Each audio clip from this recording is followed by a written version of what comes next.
Hey, welcome to the show. I've got with me Jaime Weinfeld. Jamie, how are you today? I'm doing good. How are you? I'm doing great. We just finished up the longest pre-recorded interview warm-up speech ever. We spent 40 minutes just chatting, and even though I've got nothing else scheduled today, I feel like we should probably start the recording. Probably a good idea. Jamie is a whiz in the event space. She doesn't just do events, she produces them.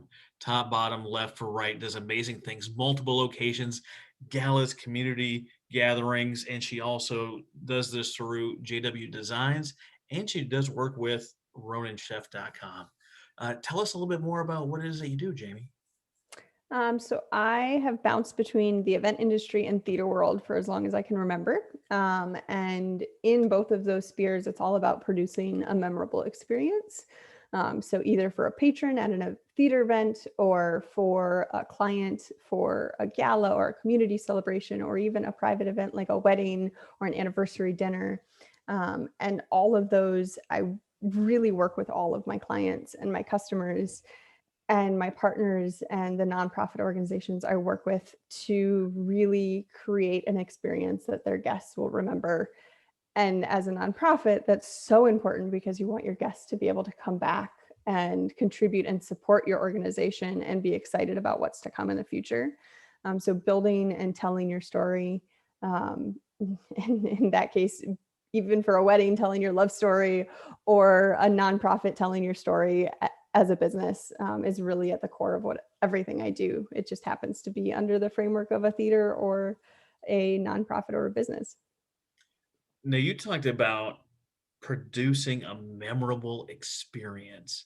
When I think of the kind of the carte blanche regular nonprofit events, I don't frame that with a memorable experience. So, what does that look like different to like the standard nonprofit fundraiser? Yeah, so it's a great question. It's thinking about your event a little differently, and thinking outside of the box, thinking through the box, thinking in a way that allows you to connect your story with those of your audience.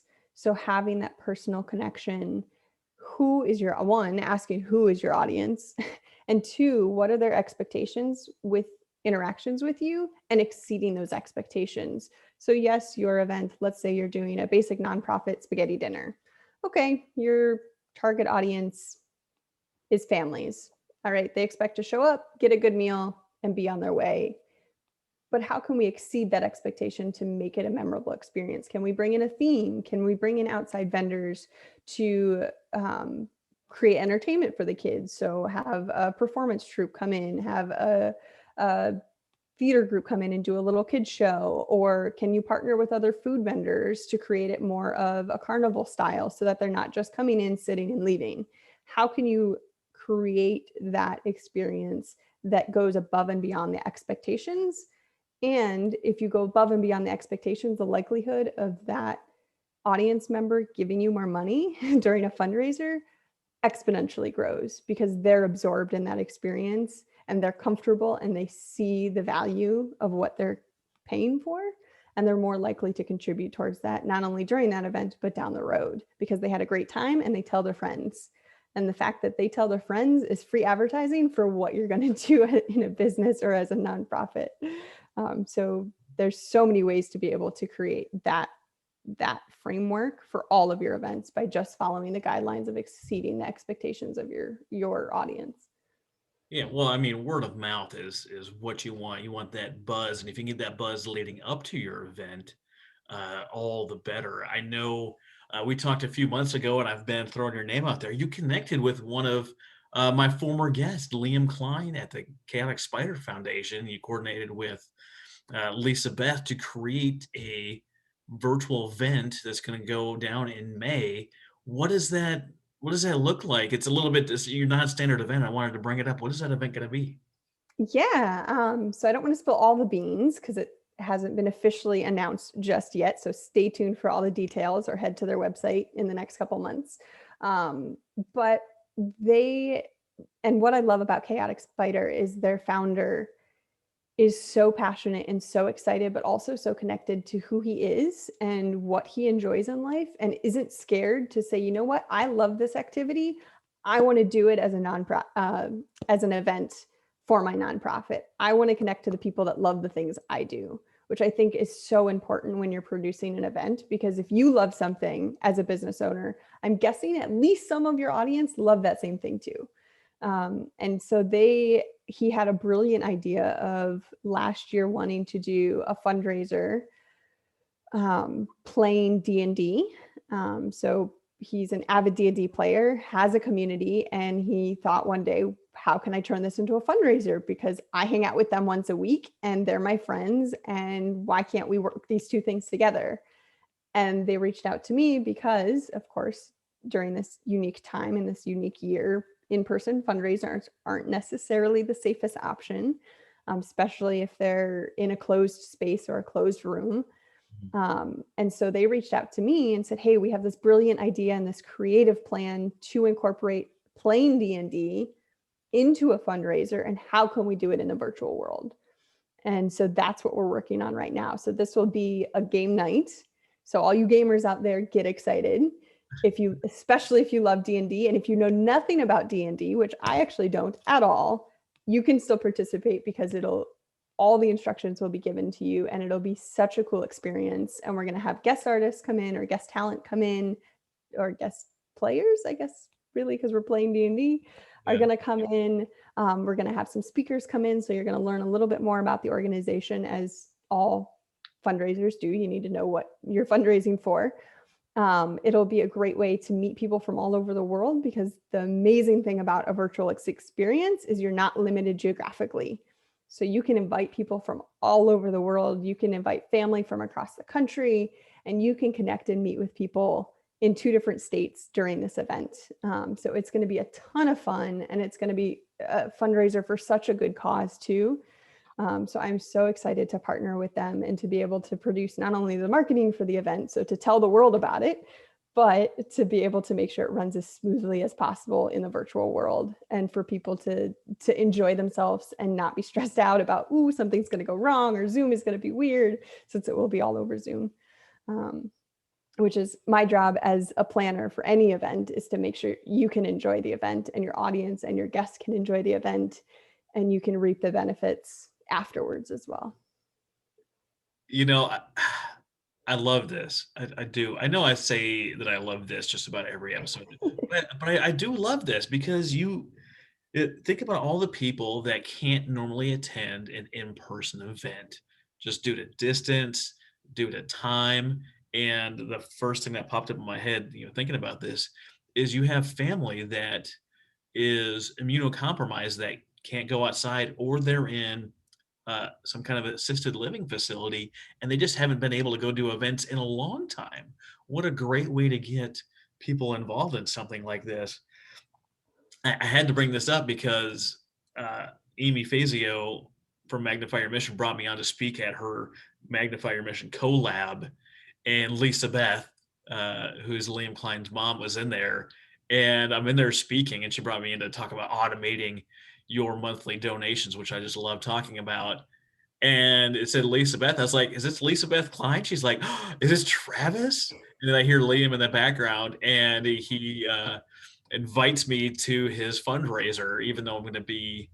This is fantastic, because I'm in Oklahoma. I think they're in Jersey, if Mm-hmm. I remember correctly. And But I'm in Pennsylvania. and you're in Pennsylvania, and I'm going to be in San Antonio in May at another event. And that evening, I'm going to hop on the Zoom to be part of this great fundraising event for the Chaotic Spatter Foundation. What a great way to do this. Like, I know some people are zoomed out. I know some people are tired of being in this online space, but when you're done with the event, you just shut your computer off and you go wander into the kitchen, and all of a sudden you're away from the event. There's not all this like, I got to go get to the car, you got to say your goodbyes, you got to get in and go. You're just, when you're done, uh, good, bad, or indifferent, you can mute your camera, and you can mute your video, and you go take care of whatever you want to. But Exactly. what a, I love this. But When we talked the first time, you were talking about an event you did that was a theater experience that was in multiple locations, and you also had people watching online. Walk us through what that event was, what it looked like, and what kind of value you can really bring to an experience if you put it together well. Yeah, of course. So you're kind of mushing together two theater experiences I've done with the same company. One was in person before COVID, and one was how we adapted to the virtual world we're in now, which are both very valuable. Mhm. So I'll do a little bit brief on what the first one was, which will then give value and explain how the second one happened. So the first one is with the Shadow of the Run series, which is the theater company that was founded by a good friend of mine. And feel free to look them up online. They're an amazing immersive theater company. So immersive theater crash course is, instead of sitting and watching a show or having actors walk around you, you are completely immersed in experience. So all five of your senses are interacted with. You can eat, you can drink, actors can interact with you physically, either by tapping you on the shoulder, or there's a nice range of acceptable behavior depending on the production and releases and things like that. But all five of your senses, there's sound, there's light, you are moving through a space in most cases, and either guided by an actor or an actress or allowed to just freely wander a space and experience the production that's happening around you. So that's an immersive theater. That is immersive theater. And what Shadow of the Run did is we have a script and we went to a historic town called Bedford, Ohio. And the script itself followed loosely the life of the first murder victim of the torso murder of the 1920s, 30s, and 40s in downtown Cleveland. It's a historical true crime. Ours was inspired by that historical event. And what it was is we had 5 different locations in downtown Bedford that at any given time had 5 different scenes happening. And we had audience members entering this experience every 20 minutes and then being escorted into these 5 different spaces. So at any given time, there was about 25 scenes happening and 25 different audience members experiencing 25 different moments in the script. And the entire experience was an hour and a half long. And so at the end, all the audience members, and there was 14 in each time slot moving through, at the end, they had to all talk to each other to get the whole story. And no two experiences were alike, which was an amazing conversation starter, because someone would be like, "Ooh, did you see this?" Or, "Ooh, I saw her, I saw him," or, "Did you see the butcher? I don't know. Did you see the murder?" And it was, they had to solve the problem and the story. And there really was no solving because it was left open aired at the end intentionally. But it was designed to be a conversation starter and designed to immerse you in that world. And then COVID happened, and so you can't necessarily smush 25 people into 25 small rooms across 5 different buildings. That's bringing Um, it on. Yeah. yeah, it's probably not the safest space, especially in some of those buildings. There was no air conditioning or outside air because they were historic buildings. So not the best option right now. So we adapted. And we adapted by pulling the elements from that first show of the audience interaction, of that one-on-one moments with those actors that the audience absolutely loved, and made them personally connected to the story because they made friends with an actor or a character, and they got to know a little tidbit that nobody else knew, that they secretly could either hold or share with other people. So we adapted that and created just a one-off script. We created a 30-minute experience because, again, Zoom fatigue is a thing. People are on Zoom all day, and you need to respect that and give them an experience that doesn't require them to stay longer than they feel comfortable with. So our experience was about 30 to 40 minutes long, and it was based on the framework of a book club. So it was placed modern day, and I had 4 actors, actually 5 actors, that came into the experience. And our audience members didn't necessarily know who the actors were. And there was a script. However, the whole point was to get the audience members to interact and guide the storyline. So our actors were trained to ad lib a lot of the script. and to intentionally ask specific questions to audience members to get them, even if they were yes or no questions, they were still engaging each audience member. And the wonderful thing about Zoom is there's breakout rooms, which means you can have a one-on-one with an actor just like you would in real life. And so we had 4 different one-on-one experiences, so 4 different random, or 5, depending on how many audience members we had at any given time, were taken to a breakout room with a specific actor, given an experience, a one-on-one experience, and then brought back into the space. And they could either share what happened in that breakout room or they could keep it to themselves. I, as the virtual stage manager, could not see what was happening in those breakout rooms. So that really was an exclusive experience. And it was amazing to see how the audience just opened up after they came out of those rooms because they had that comfort level with that actress or that character.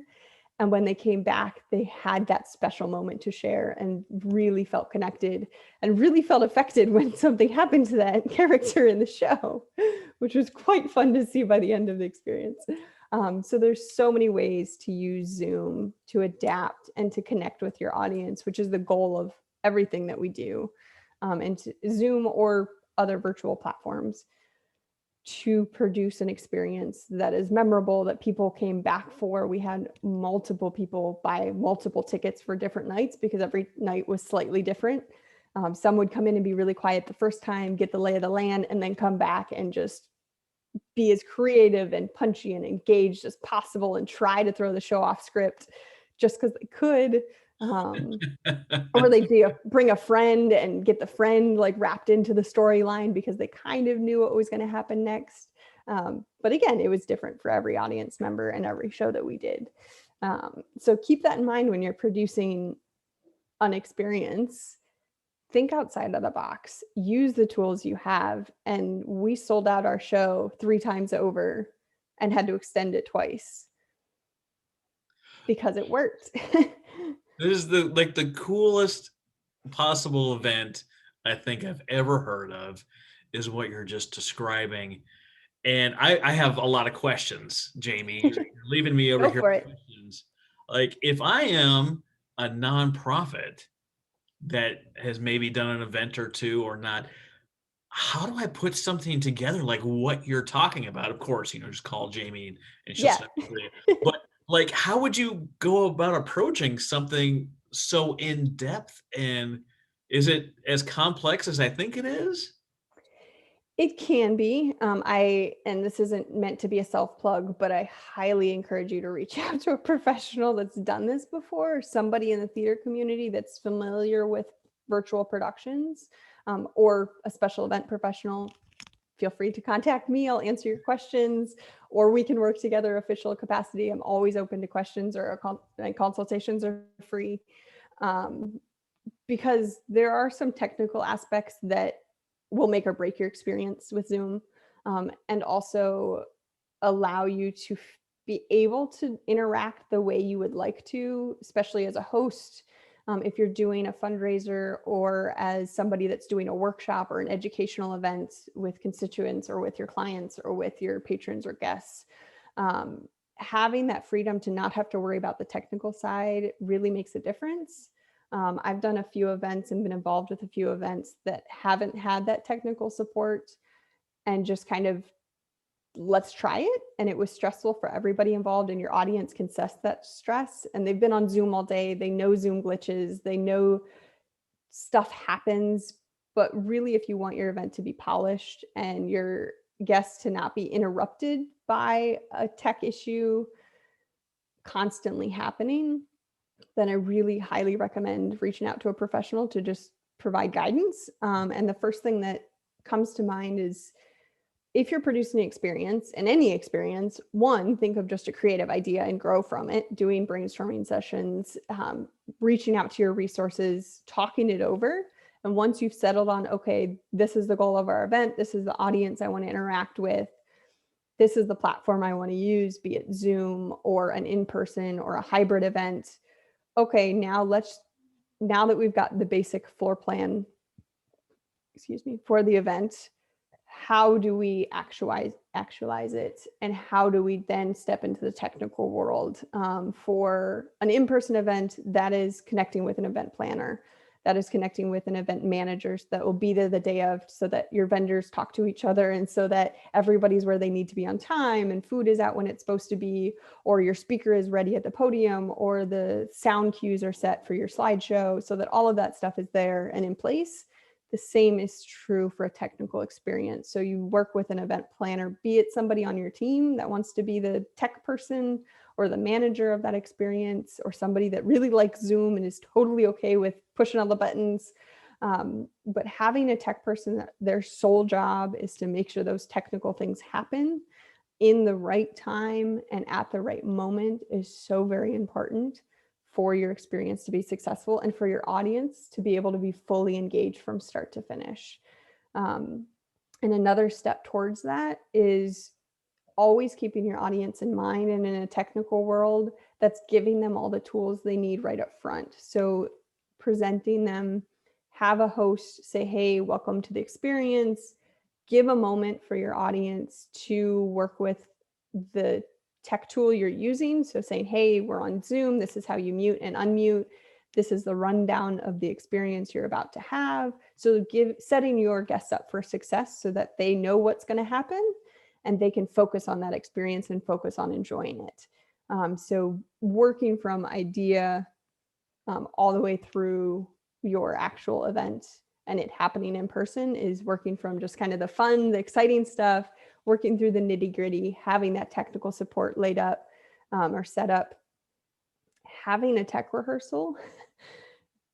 Just like a dress rehearsal for a theatrical production, a tech rehearsal is very important for any show. So bring some friends in, run through your script, share all of your media in your tech rehearsal, and then having it for your event itself. And being able to use all the tools that Zoom has or the platform that you're using. So Zoom has breakout rooms. Zoom has time limits, so you can make sure people don't hang out for an extended amount of time. Zoom has ways to do like question and answer, and ways for people to respond and engage without necessarily unmuting themselves. There's ways to share audio without sharing video, but you can also share video with no audio. So there's lots of tools you can use to really customize that experience, either in an educational event, a nonprofit fundraiser, or a business meeting, or just a theatrical social experience. That is a lot, but I think it's worth doing. So many nonprofits that I talk to and interact with, and this may not be, if you're listening to this, you may be like, Travis, that's not my experience. So many that I talk to, they're kind of risk adverse. So they're wanting to do the same thing that they did last year, not because it's the best thing to do, because they've already done it and it's easy. Yeah, And those things are not going to get you noticed. They're not going to get you paid. They're not going to give you a record breaking fundraising year doing the same old stuff. Now, is there ways to do things, and there's there ways to have interactions, and there's obviously ways to jazz up what you are doing.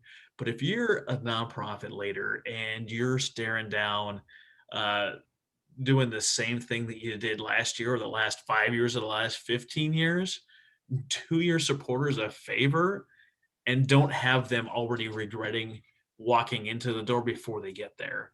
Oh, it's just going to be the exactly. same rubber chicken. Oh, I'm going to hear the same uh, founding, origin story that I've heard the last 6 times. Oh, I'm going to hear from the same. Don't do that to your people. Do you want to go to that event? You don't want to go to that event. Make an event that people want to go to, they're going to talk about afterwards, that is going to sell out week after week if you're doing something like a theater production, that you have to extend the run because it's so exciting that people want to get in there and do it. Exactly. And to even expand upon that is you don't have to spend a ton of money. There's so many creative options out there to create a cutting edge and fun and exciting event, virtually, in person, or a hybrid, that connects with your audience members, that personalize it to their needs and then exceeds their expectations without breaking the bank. So just thinking outside the box and getting creative does not mean that your fundraiser will break the bank and make you spend more money to produce it than it will bring in. Yeah, assembling the right team, having the right people, having the right vision is going to go a lot further than hiring this company, hiring that company, spending more money. Uh, we've talked about this great experience that you've put together, which is just phenomenal. We've talked about the Chaos Spire Foundation and D&D and what that's going to look like. Tell me about a train wreck that you've been involved in that just did not go as planned. Leave out names, leave out the organization, but what was the event and just why was it so awful? Oh gosh, there's that's kind of the other thing is don't be scared. And I know you mentioned being risk averse. Don't be scared to try something new. If it fails, and you learn from it and you try again. I've planned events. And it wasn't necessarily a fundraising event. It was a membership night, so a membership drive, which can also happen in nonprofits. You have members, you want new members to bring new members on board, not just financially, but being able to participate, engage with your subscription if you're a theater, or your series if you're a production company of some sort, or produce educational something. And we planned I was working with a nonprofit, and we planned a membership night, and it was fun. And we had a taco bar, and we had games, and we had rented a venue, and the decorations were spot on. And we had like 25 people show up, which would barely cover our costs. And it was like really frustrating. And really, we were bummed out about it. But after the fact, we looked at it and said, okay, in previous years, this has been a well-received event. What did we do differently this year? And why was this year different than what we had done in the past? Had we just repeated the same thing and hoping that it would be successful because we've always done it, which was also the case? Did we have other events that were too close to this event that contributed towards kind of oversaturating our audience? Was this event advertised correctly? So we explored all of the options and realized that a lot of it was that we hadn't advertised as we had in years past, which was frustrating because, of course, as nonprofits, you kind of expect people to get excited when you get excited. But if you don't tell people and don't give them the right tools and don't connect socially, virtually, word of mouth about an event, people don't know about it. So that was part of it. It was really close to 2 other events that we had done that were well received. They were smaller events, but it was starting to oversaturate our audience. So they weren't as likely to come to this, even though this one came every year. The weather was a little bit of a factor because people had to travel to go to this event, and it was bad weather that night, which you can't change. And that's just it happens and you move on. So there was a lot of factors involved, and we learned from it, modified our schedule the following year. And while we have this event every year, we now know how to improve upon it, and how to make it better. And the following year, when we produced the event, we sold out our tickets. We reached our goals, and we had a blast. And everybody's like, okay, we made it. We got over that hump. So I'm not sure. what I heard is that you oversaturated them with events. You didn't give them the lead time they needed for advertising. And those two things at a minimum are going to be very important. Oh, and then you collected feedback. In the military, we call it an after action report. All right, people, what did we do? Why was it great? Why did it suck? What lessons did we learn? Yep. It doesn't Yep. have to be complicated, but the feedback is so necessary to making sure you can do it again the next year. If your biggest donor walks in the door and you do something that upsets them to where they're going to pull their money, maybe don't do that next year. Yep. Maybe decide, Exactly. I don't think we need to have the juggling flaming swords this year because someone might get hurt. So we'll try something different next year. But Yep. No, nobody. so what timeline do you look? So you had a couple of events, right? Stacked up together. Were they fundraisers? Were they friend raisers? What kind of events were those that were stacked up? Yeah. So in that case, it was a mix of fundraisers as well as a mix of just for that nonprofit, it actually was competition. So we were competing. And so we were telling our friends, come see us perform, come see us in this concert, pretty much, or this competition, come see us do this. And so we were asking our audience and our friends and family to do so much in such a short amount of time and continually asking. And something, and this relates directly to marketing as well as in person, if you continually ask somebody for something, they're going to tell you no. They're going to get annoyed by it. It'll just wash over them versus interrupting that continual ask with information or an experience that's not one to ask at all. So something that's fun, that's social, that's giving back to the community. So you have to even out as a nonprofit, as a business, and especially in marketing, you can't continually do posts and you can't continually do events that are constant fundraisers that you show up, you give me money, you show up, you give me money. You have to be able to give back to those audiences and those guests and make them feel welcome and enjoyed and appreciated and giving them something in return for their support for you. And unfortunately, we had too many asks in a short amount of time. They were amazing and they were fun and we really wanted people to come and see us and come to these events, but every time it was, hey, you have to buy a ticket to see us in concert. Hey, you have to pay money to attend this event. That's our fundraiser and spend more money at that event. Hey, we're doing another fundraiser that's small and online, but we still need your money. It's too much. Yeah, so we talked about Zoom fatigue, and now we're talking about event fatigue. Yes. Earlier, when my wife was here, she was talking about putting in one of those ring lights, but covering like the cul-de-sac. I was like, you want every single car, every dog, every person to get an alert on your phone. You're going to have alarm fatigue, and Yeah, you're going to start ignoring the alarms that you would like to see because you just have too many of them, and we don't want that. exactly. And then you mentioned the lead time for marketing for this event. What kind of lead time do you recommend for marketing for a big event? Yeah, that's a great question. It varies a little bit as to the type of event. So if you have a Zoom experience that's short, that's a couple hours, maybe a month in advance for marketing. And really, the 2 weeks before are the most important of your heavy hitters of every couple of days posting about the event.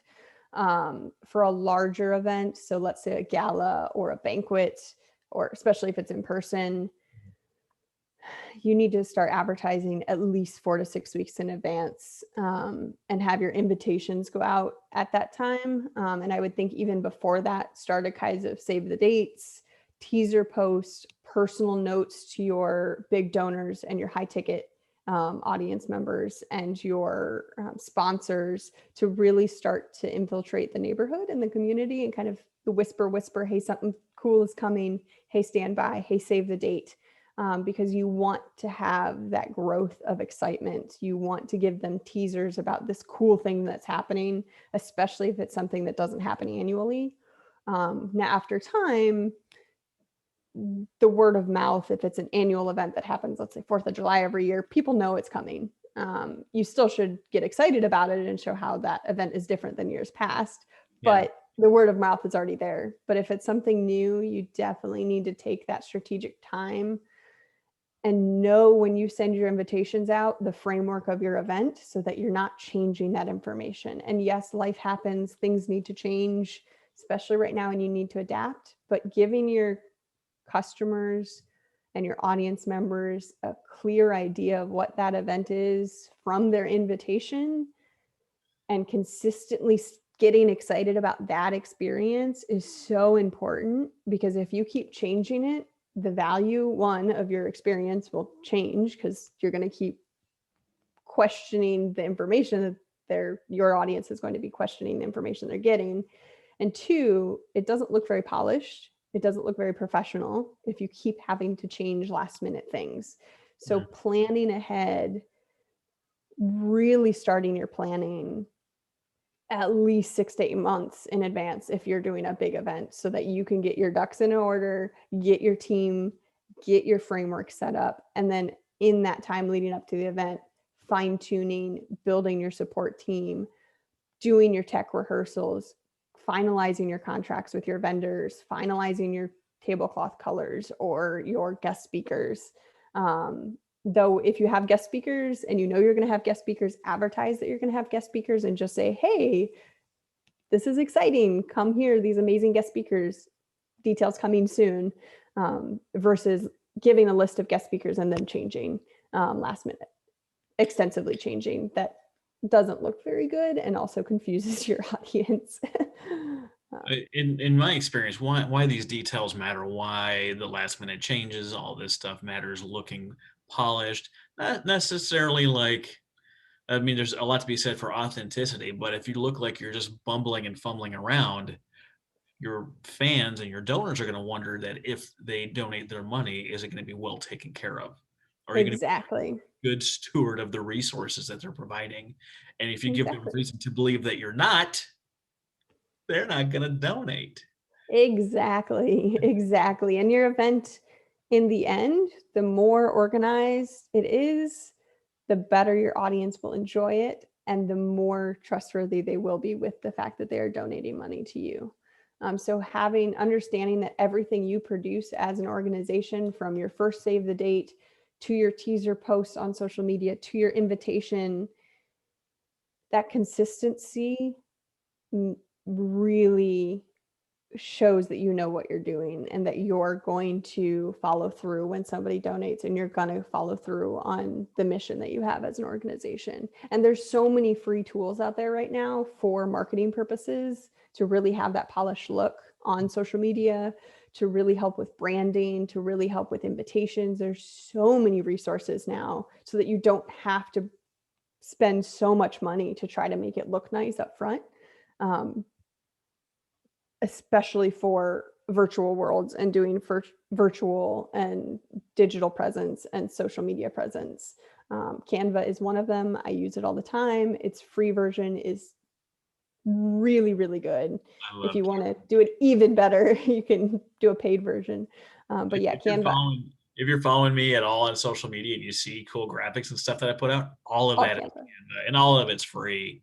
Like I had a Yeah. friend do the digital like design for free, and I use Canva for free to produce most of my stuff. She's like, "Oh, I saw that little cool thing you did that was animated for like the holidays.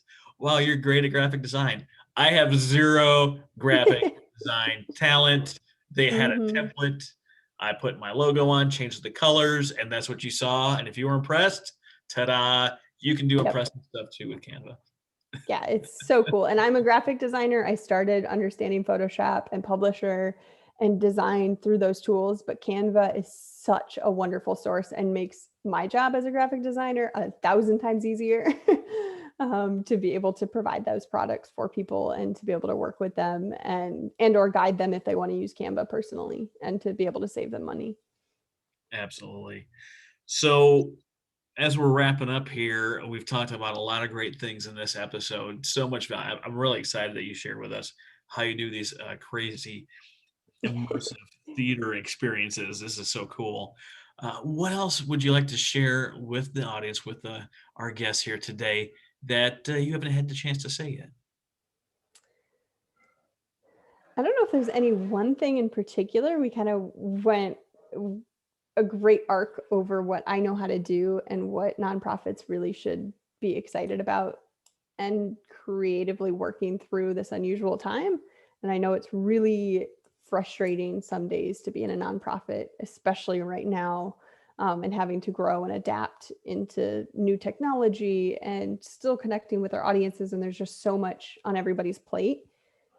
But I think we can take this time as nonprofits and as small business owners to reevaluate what we do and to work smarter and to be able to kind of step outside of our comfort zone and to be able to produce experiences that have a higher impact with one, less upfront cost, but two, a higher impact so that we don't have to work so hard in the long run. So if you do one or two huge events every year that are really high impact and everybody's excited about, you don't need to do necessarily 25 of small events that you're working your butt off to try to keep people engaged.